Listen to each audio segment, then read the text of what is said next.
नमस्कार दोस्तों, एस्ट्रोमन में आपका स्वागत है। मैं अशोक अग्रवाल। आज का टॉपिक है हमारा राहु खाना नंबर 3। राहु खाना नंबर 3 में हो अगर लाल किताब, उसके बारे में क्या वृतांत देती है। जैसा कि मैंने पहले ही कहा है कि हर एक ग्रह लाल किताब के अनुसार एक ही घर में बैठा हुआ शुभ और अशुभ परिणाम देता है। वो दूसरे ग्रहों की स्थिति, दूसरे ग्रहों के योग, उसकी युति और उसकी दृष्टि के कारण ऐसे शुभ और अशुभ परिणाम मिलते हैं। तो खाना नंबर 3 में राहु क्या करता है, इस पे आज हम चर्चा करेंगे। लाल किताब 1941 का जो एडिशन है उसमें राहु की जो चीज़ें बोली गई हैं, यहाँ सबसे पहले जो शुरुआत करते हैं कि ज़ुबान का तेंदुआ, जो हमारी जीभ है, इसके नीचे एक छोटा सा मांस का टुकड़ा होता है जिससे ये जीभ की मूवमेंट होती है। अगर कई बार बढ़ जाए तो वो काटना भी पड़ता है, बोलने में दिक्कत होती है, बच्चों में ये अक्सर हो जाता है। तो ज़ुबान का तेंदुआ और जौ, बारले, जौ इस यहाँ की, ये जौ को रिप्रेजेंट करता है। जौ जहाँ पे जो इसका अन्न है राहु खाना नंबर 3 में जौ। जौ का मतलब है कि कभी मंदा असर दे रहा हो तो आप जौ के दान वगैरह से आप इसकी जो हालत है उसे शुभ कर सकते हैं। स्या रंग रिश्तेदार, यानी कि ऐसा रिश्तेदार जो पक्के रंग का हो, जो सांवले रंग का रिश्तेदार हो, वो ऐसे व्यक्ति के लिए बहुत शुभ साबित होता है। 1952 में लिखा हुआ है कि ऐसा आदमी रईस होता है खाना नंबर 3 में अगर राहु, और बहुत ही हौसले वाला और जायदाद वाला होता है। और यहाँ पे जो सबसे ज़्यादा मना की गई बात है वो ये कि खाना नंबर 3 में जब राहु हो तो उसे हाथी दांत नहीं रखना चाहिए। हाथी दांत की चीज़ अगर घर में रखे तो ये हर तरह से जो घर में खराबियाँ शुरू हो जाती हैं। ये विशेष ध्यान रखने वाली चीज़ हैं। जो भी ज्योतिष के जिज्ञासु हैं या ज्योतिष के विद्यार्थी हैं या पढ़ रहे हैं या प्रैक्टिस कर रहे हैं, उन्हें इस चीज़ का ध्यान रखना चाहिए कि अगर खाना नंबर 3 में राहु हो तो कोई भी आइवरी आइटम, यानी कि हाथी दांत की कोई भी आइटम घर में ना हो। अगर होगी तो राहु के शुभ परिणाम को वो अशुभ परिणाम में बदल देती है। राहु का जो हाथी का दांत है वो क्यों है ऐसा, राहु की जो लाल किताब है उसकी हर एक चीज़ के पीछे साइंटिफिक रीजंस हैं, लॉजिक्स हैं। जो खाना नंबर 3 है ये बुध का घर है और मंगल जहाँ का कारक है। लाल किताब में बुध को दांत कहा गया है और राहु को हाथी कहा गया है। और जो जो हाथी के अगले दांत हैं, जो जिनसे वो आइवरी की आइटम बनती है, जिसे अब दिखाने वाले दांत कहते हैं, इन दांतों का हाथी हथियार की तरह भी प्रयोग करते हैं। अगर लड़ाई झगड़ा हो जाए हाथी का किसी जानवर के साथ या आपस में भी, ये इन दांतों को, जो आगे वाले 2 दांत होते हैं, इनसे हथियार का भी काम लेते हैं। यहाँ की हाथी के जो 2 दांत हैं ये मंगल और बुध दोनों की मिली जुली आइटम बन जाती है यहाँ पे। तो इसलिए हाथी दांत, क्योंकि राहु तीसरे घर में होता है, मंगल यहाँ का कारक है। वैसे तो राहु यहाँ पे उच्च होता है, मगर हाथी दांत की, उसके दांत की बनी हुई कोई चीज़ रखने से इसका परिणाम अशुभ रहता है। आप लोगों के भी जिनके घर में राहु खाना नंबर 3 में हो तो देखेंगे कि अवश्य कोई ना कोई हाथी दांत की आइटम ज़रूर निकलती है। ऐसा मेरा अनुभव में आया है, तो आप इसे चेक कर सकते हैं। राहु खाना नंबर 3 वाला जो व्यक्ति होता है सबका मददगार होता है। He is very helpful to each and every one, यानी कि वो जो हर एक बंदे की मदद करने को तैयार रहता है। ऐसा व्यक्ति जनरली अमीर होते हैं, दे आर जनरली रिच। बहुत ये अमीर आदमी होते हैं और इनके पास जायदाद भी होती है। अगर ना हो तो बन जाती है, और कहते हैं जायदाद छोड़ के ही मरते हैं, यानी कि जाते वक्त भी इनके पास जायदाद काफ़ी होती है। अगर राहु तीसरे घर में अकेला हो तो ये आयु और धन दोनों की रक्षा करता है। लंबी आयु के व्यक्ति होते हैं और धन की भी रक्षा करता है। राहु खाना नंबर 3 में हो तो ऐसे व्यक्ति बहुत निडर होते हैं। इन्हें अगर अकेले वीरान जंगल में भी भेज दिया जाए तो ये डरते नहीं। शेर, पता लगे कि यहाँ शेर चीते रहते हैं, तब भी ये निडर होते हैं। और अगर ये किसी के शत्रु बन जाएं तो कहते हैं कि इतने अक्लमंद शत्रु होते हैं कि जो बेवकूफ़ मित्र होते हैं वो चाहे बुरा कर दें, ये शत्रुता करते हुए भी बुरा नहीं करते आदमी का। ऐसा बुरा करते हैं कि जिससे उसको अत्यधिक कष्ट ना हो। यानी कि बेवकूफ़ मित्र से राहु 3 वाला जो अक्लमंद दुश्मन बन जाए, वो बेवकूफ़ मित्र से ज़्यादा अच्छा साबित होता है। खाना नंबर 3 में अगर राहु हो तो ऐसे व्यक्तियों को जो स्वप्न आते हैं वो सच्चे होते हैं। इनकी इंट्यूटिव पावर, आभास शक्ति, जो छठी इंद्रिय इनकी बड़ी सक्रिय होती है। इनको किसी भी काम का होने का पहले ही एहसास हो जाता है। और इनको जो सपने होते हैं, सपनों में ये 2 वर्ष पूर्व तक का ये इनको आभास हो जाता है कि क्या होने वाला है। और ऐसे व्यक्ति कभी निस्संतान नहीं होते, इनकी संतान जरूर होती है। निस्संतान का मतलब लड़का इनके जरूर होता है।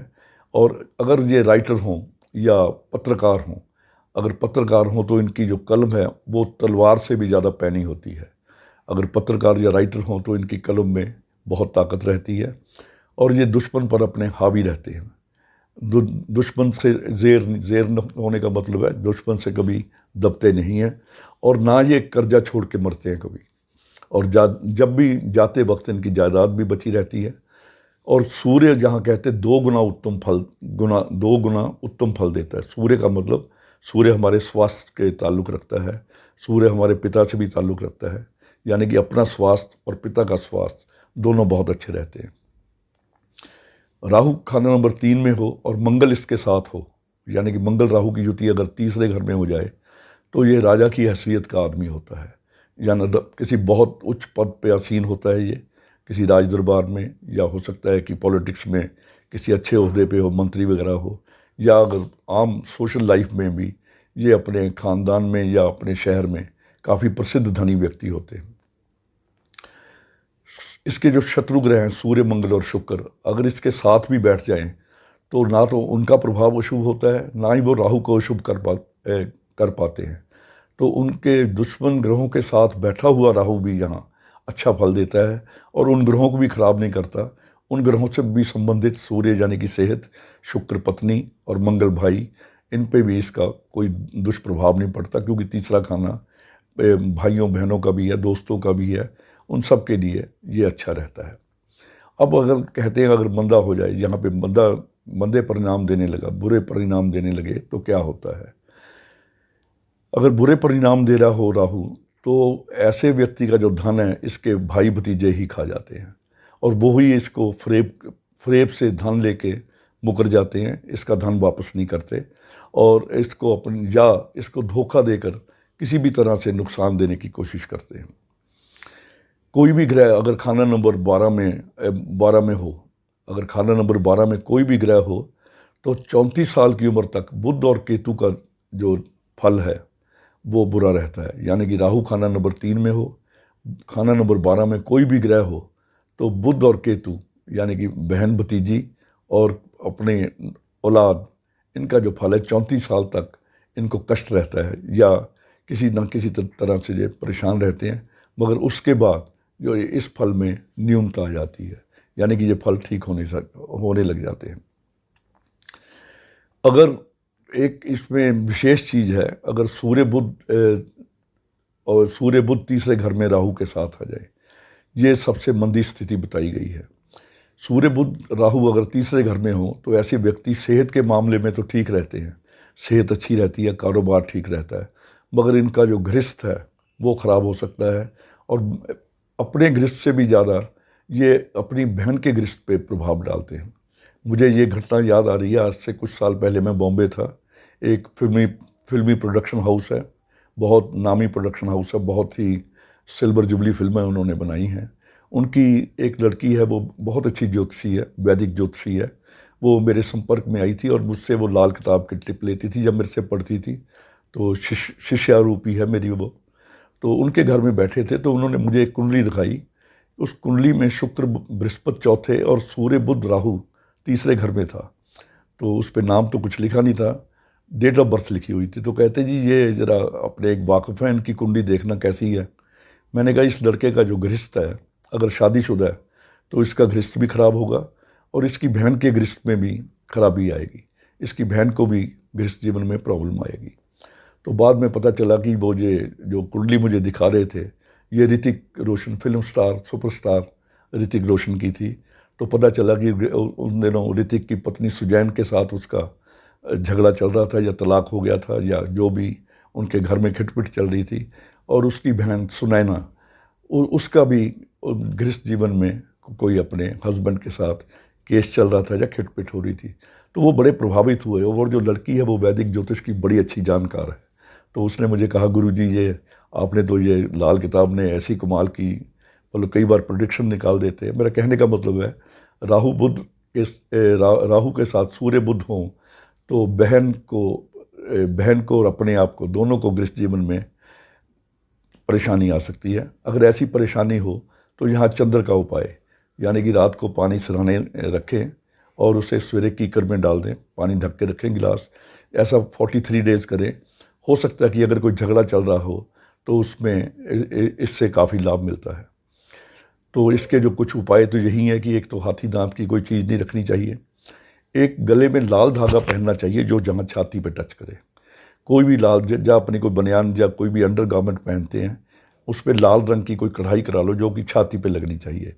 अगर किसी लड़कियों या औरतों के लिए होती है उनके लिए ये उपाय काफ़ी आसान रहता है, क्योंकि वो लाल रंग की ब्रा पहन सकती हैं या रुमाल वहाँ पे रख सकती है लाल रंग का। तो इससे जो राहु का परिणाम है काफ़ी शुभ हो जाता है। तो ये सिर्फ लाल धागा पहनने से ही राहु की जो अशुभता है उससे बचा जा सकता है। और अगर कोई ज़्यादा परेशानी हो घर में, राहु क्योंकि ज्वर का कारक भी है, अगर कभी ज्वर आए और या उसका डायग्नोस ना हो तो जौ का दान, रात को जौ सराहने रखें और सवेरे उनको पक्षियों को डालें कुछ दिन, तो इसमें भी ज्वर में भी इसका लाभ होता है या उसका डायग्नोसिस हो जाता है। इस प्रकार राहु पे जो कुछ विशेष बातें थी उनका मैंने आपसे वर्णन किया। अगले वीडियो में किसी और ग्रह के साथ फिर आपके सामने उपस्थित रहूँगा। तब तक के लिए नमस्कार, धन्यवाद।